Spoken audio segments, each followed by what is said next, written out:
Death and the Post Office by Martin Dyer.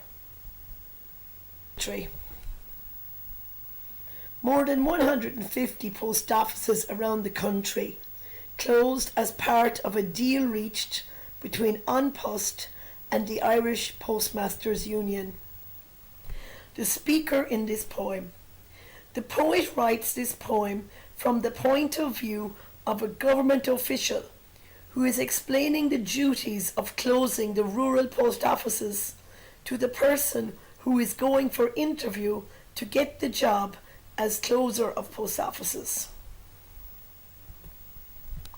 Stanza 1. The job they are given is fairly simple. Here we imagine the government official talking to the person in the interview and explaining that closing down a post office is actually an easy job. Find the place. Go in for half an hour and discuss the settlement. They just need to go into the post office for 30 minutes to have the final official conversation, the settlement, about closing the post office. Consider, if it's appropriate, the government official should make a list of anything that he thinks is valuable that is left in the post office. The few antiques, things from the past. The safe, the signs, the switchboard. Switchboard was an old system for connecting people who were making a phone call to each other. The government official should not care that these items have huge emotional significance to the post office workers. He just writes on his list a few antiques. Glance at the books, the electrics. To glance is to give a very quick look at something. The books mentioned are the accounting books. Since the post office is closing, he does not need to look at the books carefully. And anyhow, he doesn't care. He must also check that all the electrics are switched off before closing the post office. Perhaps fill out some forms. Perhaps means that it might not be necessary to fill out any forms, as the post office worker has already been told that the post office is closing. Filling a form just makes it more official. But these owl ones, these Kathleen's, these Annies, owl ones are old ones. Slang. This is an insulting name for the old postmistresses who have worked in the post office for a very long time and have traditional Irish names like Kathleen or Annie. They can be fierce, long-winded. They talk too much.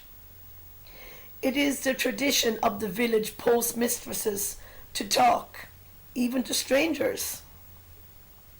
The government official will have no time for this. For some of our lads, their ways are just too compelling. Compelling, meaning some government officials cannot resist. They actually enjoy listening to the postmistresses' stories. Stanza 2. Some accept a drink. Some'll have lunch. The postmistresses show a lot of village hospitality even to a stranger. Some officials accept it. We'd a Polish guy who took a 92-year-old out in the van. One of the government officials who closes the post offices was Polish. He loved listening to the old postmistresses' stories, so much that he took one in his van so that she could show him some areas from her community. She showed him a ball alley, This ball alley is full of memories for that old woman. It is part of the history of that village, just like the post office is. Fair enough. Dozens of ghosts. There are lots of ghosts, memories of the people who used to play at that ball alley. And no graffiti. People respect the ball alley because it is part of their history. They don't graffiti it. But if you are not direct about the job, the poet imagines the government official asking the top government official what happens to those workers who do not do their job in a direct, strict way. For example, the ones who like listening to the old postmistresses, having tea and lunch with them, etc. You understand. We've had to weed out the dreamers. Here, the top government official replies that if any one of their officials were dreamers or emotional, the ones who liked the hospitality of the village people, they were weeded out or they were gotten rid of. Only the unemotional officials are good for this job. Immunity to stories, I find. The top official is telling the listener that they only hire people who are immune or not affected by the villagers' emotional stories about the post office.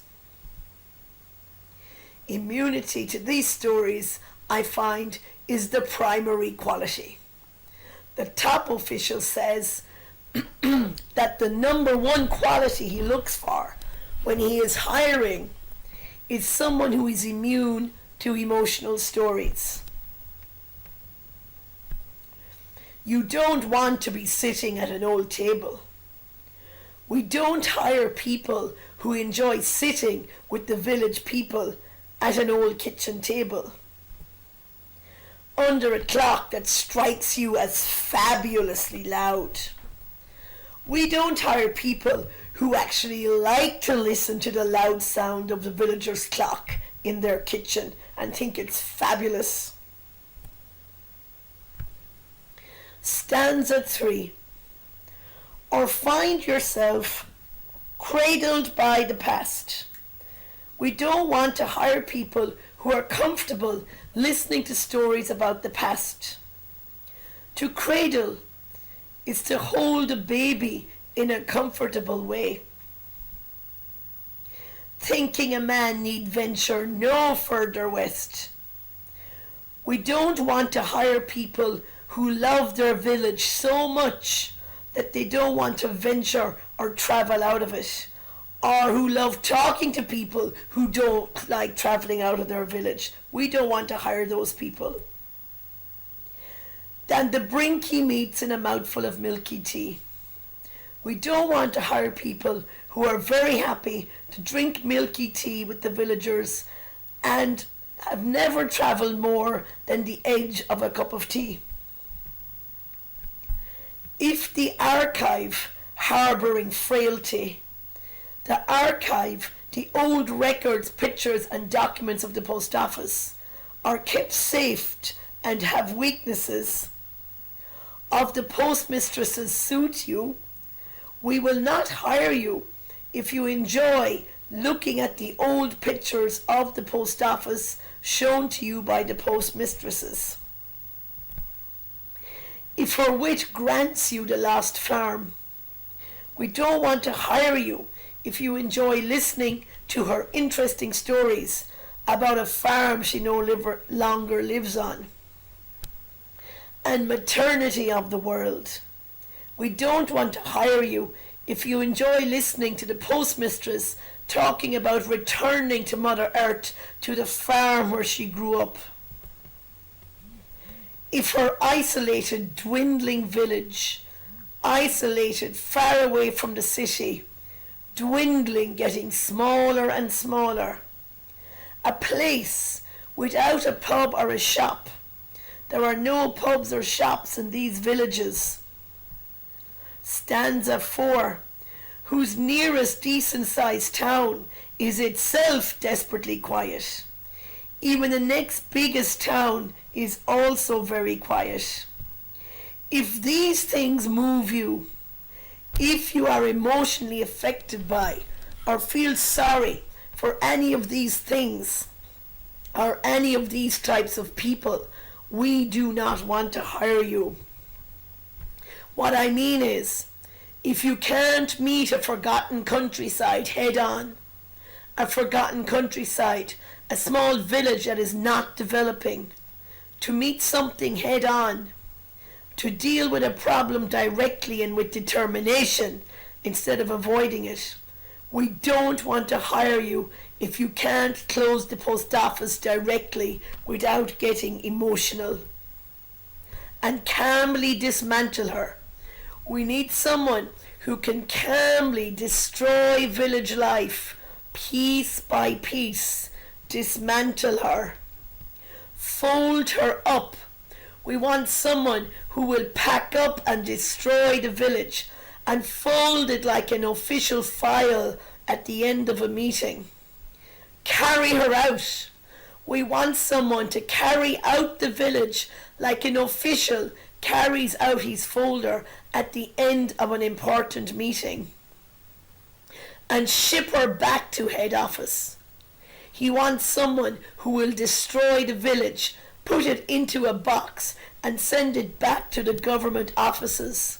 However ambiguous, we need someone who can destroy the village, even if it is ambiguous, even if it is not so clear to you why you are doing it.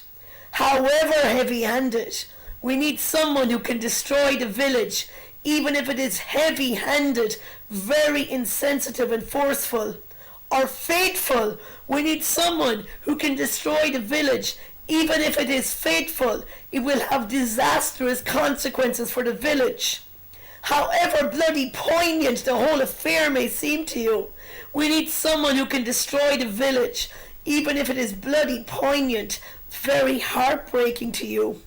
If you can't stand your ground, if you are not determined and strong, we don't want to hire you. Stanza 5. When a steep moment of hospitable chat and reminiscence, we need people who are strong and unemotional, especially in moments when the village postmistresses start friendly chat with you and start telling you stories from the past. Might tempt you to put your phone on silent. We don't need you if you are actually interested in chatting and having tea with the villagers and decide to put your phone on silent so that you can enjoy their stories. Or worse, blinded by plates of fruitcake. We don't want you if you get very excited by all the fruitcake they offer you. To switch it off completely. We don't want you if you enjoy sitting, eating fruitcake and chatting with the villagers and you turn your phone off to enjoy the time with them.